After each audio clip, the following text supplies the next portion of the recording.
So our next item for consideration is H.R. 2249, the Preserving Presidential Management Authority Act. The clerk will please designate the bill. H.R. 2249, a bill to amend Chapter 71 of Title V, United States Code, to provide that the President may unilaterally modify collective bargaining agreements entered into under such chapter and for other purposes. Without objection, the bill shall be considered as read and open for amendment at any point. Without objection, so ordered. The chair recognizes himself to offer an amendment in the nature of a substitute. The clerk will please designate the amendment. An amendment in the nature of a substitute to H.R. 2249 is offered by Mr. Comer of Kentucky. Without objection, the amendment is considered as read, and the substitute will be considered as original text for the purposes of further amendment. I now recognize myself for 5 minutes for a statement on the bill and the amendment. Federal employee unions focus on advancing the interest of government employees who belong to the union at the expense of government management and mission achievement. Collective bargaining agreements, or CBAs, are negotiated by federal employee unions and frequently result in civil service policies that prevent poorly performing federal employees from being held accountable and conflict with the policy priorities of newly elected presidents. For instance, the outgoing Biden-Harris administration finalized long-term CBAs with federal employee unions in order in an attempt to limit President Trump's management authority. In these CBAs, the Biden-Harris administration made unprecedented concessions, including guaranteeing telework for federal bureaucrats. Specifically, outgoing Social Security Administration Chief Martin O'Malley approved an agreement with the American Federation of Government Employees that seeks to lock in minimum telework levels for 42,000 Social Security Administration employees until 2029. The agreement was finalized on November 27, 2024, just days before O'Malley stepped down from his job at the SSA. This highlights everything problematic about federal sector collective bargaining, agreements that tie the hands of future executive branch policymakers. A duly elected president should not be constrained by a union deal with federal employees made by the prior administration on the way out. This bill, the Preserving Presidential Management Authority Act, would ensure that a duly elected president is not bound by CBAs negotiated under the previous administration. CBAs cannot run counter to federal law, including newly passed statutes. This bill reform will also ensure that the CBAs cannot counter presidential policy, including executive orders and presidential memorandums.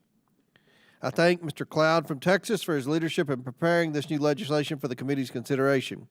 These are necessary and reasonable reforms, and I urge my colleagues to support the Preserving Presidential Management Authority Act. I now recognize Ms. Crockett for her opening statement. Thank you, Mr. Chair. The Preserving Presidential Management Authority Act is simply another effort by Republicans in Congress to attack and attempt to eliminate federal government unions. The bill would specify that an incoming president may terminate provisions of public sector collective bargaining agreements, or CBAs, signed prior to the president's term of office. In doing so, it would give the president unilateral authority to terminate any provision of a CBA that the president doesn't like. I remind my colleagues that collective bargaining agreements are legally binding agreements, and the president already has the power to renegotiate provisions of CBAs based on new management priorities. For example, if the president signs an executive order to change telework policies, he or she already has the power to renegotiate a CBA provision relating to telework flexibilities, even if it's bad policy. The bill also provides the president or an agency head unilateral authority to render any provision of a CBA unenforceable simply because they deem it in conflict with an executive order or presidential memorandum.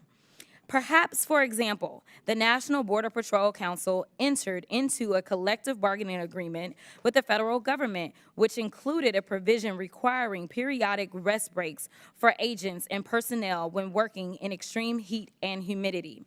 If the Secretary of Homeland Security stated in an agency memorandum that they no longer believe in providing workplace health and safety programs, those Border Patrol agents and personnel with one swipe of a pen would have their rest breaks taken away. This is just one example of an alarming effort by congressional Republicans to take away the voices and rights of federal workers. As President Trump and his administration attempt to consolidate power in the executive branch, the American public must be reassured that the president and his agency heads are not above the law.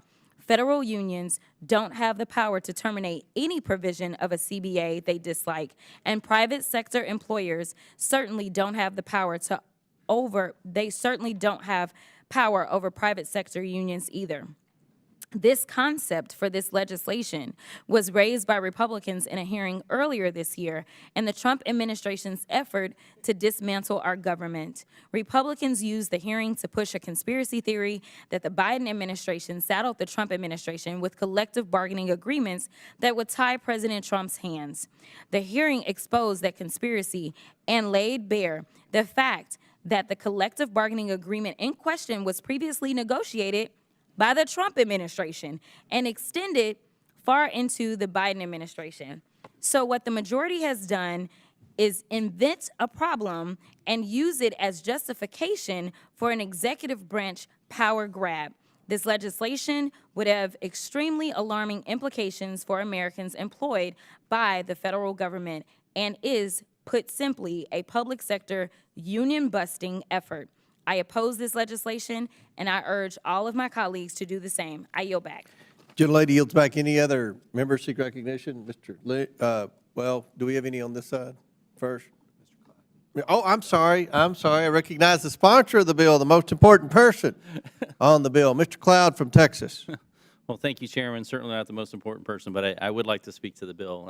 And thank you for your words at the beginning. Appreciate it. This is an important bill, something that needs to be done. The Preserving Presidential Management Authority Act would ensure that the duly elected president is not bound by collective bargaining agreements negotiated under a previous presidential administration. This is important, and we can see most recently that in the last days of the Joe Biden presidency, his administration worked around the clock to saddle President Trump with onerous collective bargaining agreements. As you mentioned, Chairman, for example, in December 2024, a month before Trump was to take office, the Social Security Administration Commissioner, Martin O'Malley, signed a collective bargaining agreement to look into pandemic-era telework policies for 42,000 federal employees, oddly, until 2029, the entire duration of President Trump's term. Again, on January 17th, 2025, 3 days before Trump was to take office, the Department of Education signed a collective bargaining agreement with AFGE until 2030.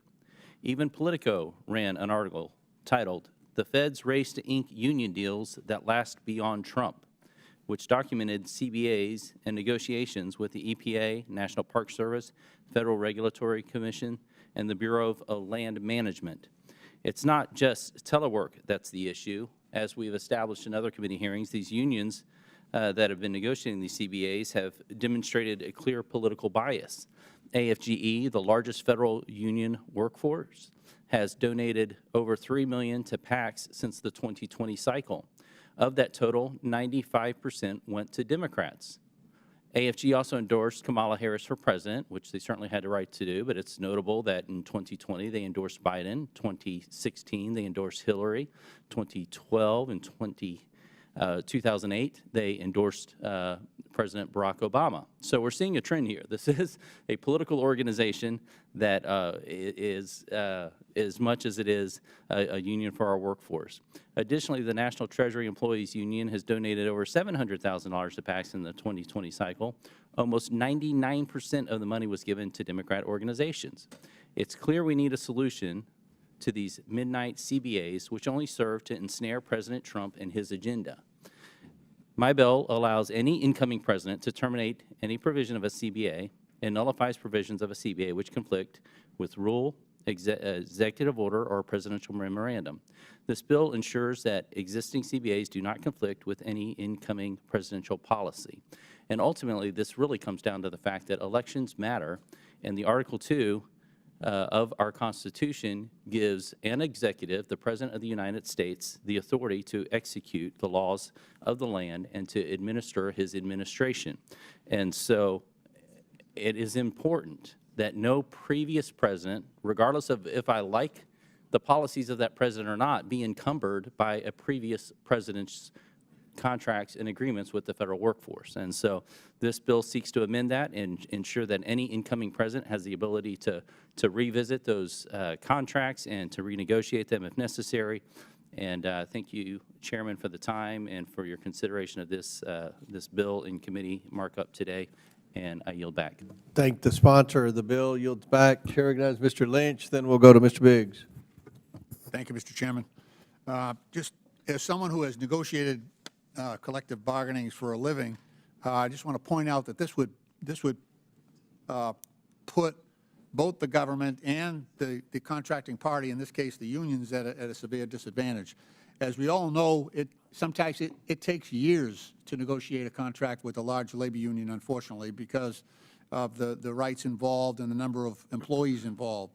So it is quite common that an administration, such as the Trump administration, might need 18 months or 2 years to negotiate a contract with a government employee union.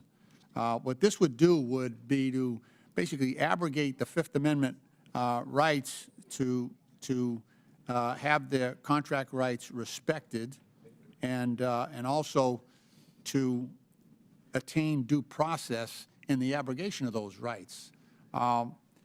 It's the nature of our government that when administrations change, we oftentimes have a new view that comes into play, especially when the administration changes from either a Republican to a Democrat or from a Democrat to a Republican administration. This amendment is totally unworkable in terms of trying to create some predictability for the government that would also respect the rights of the employees involved, to have the President of the United States and Congress, approve a contract with a labor union, and then because of the vagaries of a next election, have that completely blown up is a complete destruction of the rights that are embodied in that contract. So, this bill the bill is confusing and unworkable from a practical aspect, and it would effectively render all collective bargaining agreements meaningless. In other words, you have a contract until we say you don't. That's what this bill does. Bargaining involves negotiation. It involves compromise by all parties. A lot of times those employees are locked into very low wage increases over 4 or 5 years. And so by adopting this bill, you would deny the government of that advantage that they have gained through negotiations and executing an agreement with that union.